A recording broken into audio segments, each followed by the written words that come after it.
सोने के गड़े। विजयपुर नामक गांव में धर्म नाम का जमींदार रहता था। उनके पास राम और सोम नाम के दो काम वाले थे। इतने सालों से वे दोनों उन पर ही निर्भर होकर काम कर रहे थे, इसीलिए वह जमींदार उनकी कुछ मदद करने की सोच रहा था। एक दिन उन दो काम वालों को बुलाकर कहा, तुम लोग मेरे पास बहुत सालों से काम कर रहे हो। मैं अपने अपने पैरों पर खड़ा होते देख तुम्हारे बच्चे खुश होंगे, इसीलिए हमारे गांव की दक्षिण दिशा की खाली जमीन को तुम्हें दे रहा हूँ। तुम लोगों से जितना हो सके उतना लेकर खेती कर लो।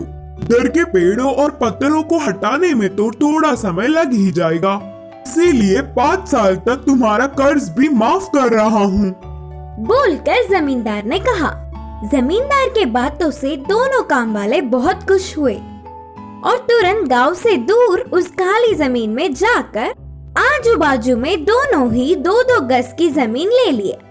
वहां के जमीन पर खराब पत्थर और पेड़ों को हटाकर साफ कर रहे थे और ऐसे ही धीरे धीरे खेती का काम भी शुरू करने लगे। एक दिन राम अपने जमीन की खुदाई कर रहा था, तब अचानक उसे एक आवाज से उसके हल को कुछ लगा और उसे बाहर निकालने पर वह सोने के 2 घड़े थे। उनमें बहुत सारे सोने के जेवर भी थे। बाजू के खेत में काम कर रहे सोम को बुलाकर पूरी बात बताया। तब तुरंत सोम ने कुछ सोचकर कहा, अरे राम, हमारे इतने सालों का मेहनत का प्रतिफल अब मिल रहा है। इसे हम दोनों मिलकर बांट के खुशी जीवन बिताएंगे। उसके लिए राम नहीं माना और कहा, ऐसे क्यों बोल रहे हो सोम? ये जमीन जमींदार जी की है। इधर मेरी हर चीज पर उनका अधिकार है। ले जाकर उन्हें ही दे देंगे। पागल लगते हो। इन सोने के घड़ों के बारे में किसी भी नहीं पता, इसीलिए हम ही ले लेंगे। बोलकर सोम ने कहा, ठीक है, फिर आज रात तक सोच कर बताऊंगा। बोलकर उन्हें घर ले गया राम। राम पूरी रात बहुत सोचकर सुबह ही जमींदार के पास जाकर उन कीमती जेवरों को देकर खेत की ओर चल पड़ा। फिर राम को कोसता हुआ उसके जमीन में भी कुछ कीमती मिलेगा ही करके ध्यान से धीरे धीरे जगह जगह सोम ढूंढने लगा। उसकी सोच के मुताबिक ही दोनों सोने के घड़े उसे भी मिले और सोम की खुशी का हद ही नहीं रहा। बाजू के खेत के राम को यह बात पता ना चले, इसका ध्यान रखा और उन्हें घर ले जाकर छुपा दिया। वह पूरी रात सोम को नींद ही नहीं आई। अगले दिन सुबह ही बिना किसी को खबर पड़े शहर जाकर उन जेवरों को एक बड़े सेठ को दिखाकर और वह सेठ ने उन जेवरों की जांच करके नकली है बोलकर नक्की कर दिया। अब ना कुछ कर पाते हुए उदास होकर घर आ गया सोम। अगले दिन ही जमींदार ने अपने घर राम और सोम को बुलाया। जेवरों से भरी उन सोने के घड़ों को मैंने ही उस जमीन में गाड़ा था। मेरी इस परीक्षा में राम सफल हुआ। मुझे धोखा देने की सोचने वाले सोम की जमीन भी राम को ही दे रहा हूँ। अब से वह पूरे 4 गज की जमीन पर ईमानदार से काम कर लेगा राम। बोलकर जमींदार ने जमीन के कागजात राम को सौंपे। जमींदार को धोखा देने की सोचने पर सोम को अच्छी सबक मिली। इस कहानी की सीख है कि दूसरों की चीजों पर बिना लालच किए ईमानदार रहना चाहिए। गोपी को साधु की सलाह। नंदापुर नामक एक गांव में गोपी नाम का एक लड़का रहता था। वो बहुत कामचोर था। वो हर काम को आसानी से बिना मेहनत के करना चाहता था। मेहनत का काम उसे बहुत मुश्किल लगता था। उसे घूमना फिरना और मस्ती करना बहुत पसंद था। वो हमेशा गांव के बच्चों के साथ फिरता रहता था। उसके माँ बाप उसके लिए बहुत चिंतित थे। वो बस अपने बच्चे को सुधरता देखना चाहते थे। एक दिन उसे गांव में एक साधु मिला। साधु को गोपी के बारे में पता था। उसे सुधरने के लिए उसने उसे एक सलाह दी। तुम बहुत अमीर हो जाओगे अगर तुमने मेरी ये बात मान ली तो। अपने गांव के बाईं तरफ एक आम का पेड़ है। उसके 10 कदम पर अगर तुम खोदना शुरू करोगे तो तुम्हें वहां सोने का खजाना मिलेगा। ये बात सुनकर पहले गोपी बहुत खुश हुआ, लेकिन मेहनत लगेगी सोचकर ये कहने लगा, आप इस खजाने के बारे में मुझे ही क्यों बता रहे हैं? आप खुद भी तो इसे लेकर अमीर हो सकते हैं। हम साधुओं को धन का लालच नहीं है, हम बस लोगों की मदद करते हैं। इतना कहकर वो वहाँ से चला गया। गोपी कहने लगा कि उस खजाने के लिए पता नहीं कितना खोदना पड़ेगा, और अगर इतनी मेहनत के बाद भी खजाना अगर नहीं मिला तो सब बेकार हो जाएगा। इतना कहकर वो भी वहाँ से चला गया। हर काम को वो ऐसे ही टाल देता था। कुछ दिन बाद गांव में पानी बंद हो गया। गांव वाले पानी की तलाश में हर कोशिश करने लगे। कितनी सारे कुएं खोदने के बाद भी उन्हें पानी नहीं मिला। उस समय गोपी को साधु की बात याद आ गई।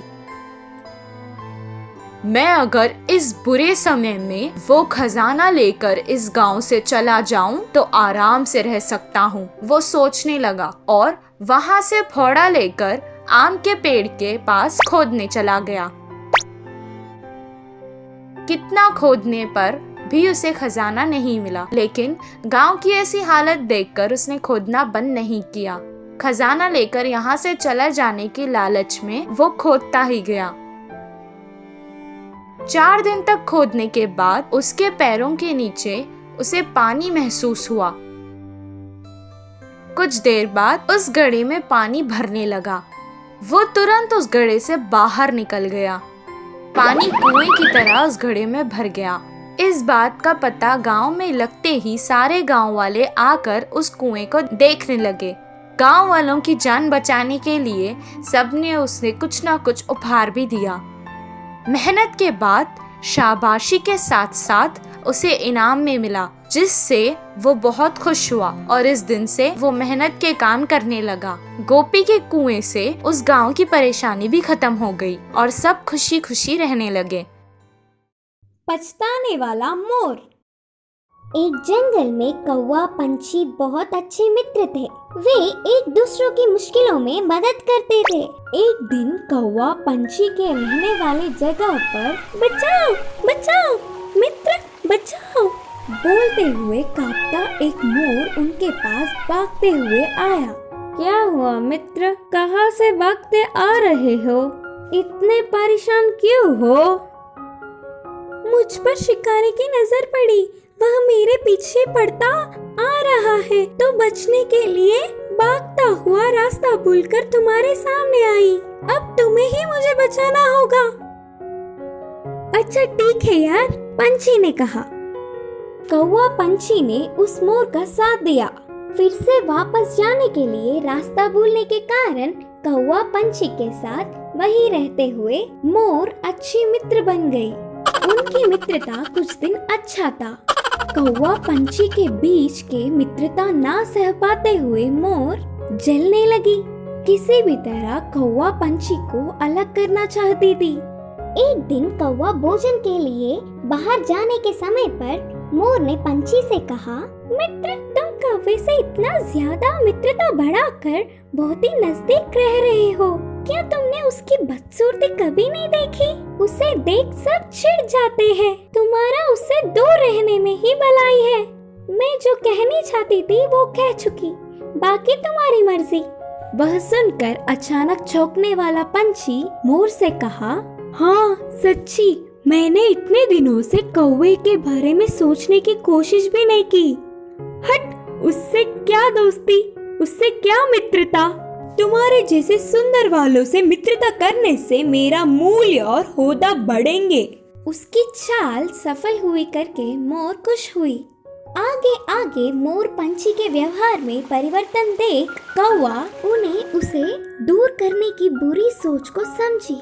एक दिन, मित्रों, मेरी वजह से तुम्हें तकलीफ हो रहा होगा, इसीलिए इधर के पास में ही एक घोंसला बनाया। मैं वहाँ जाकर रहूंगा, चलता हूँ करके कौवा उदास होकर कहा।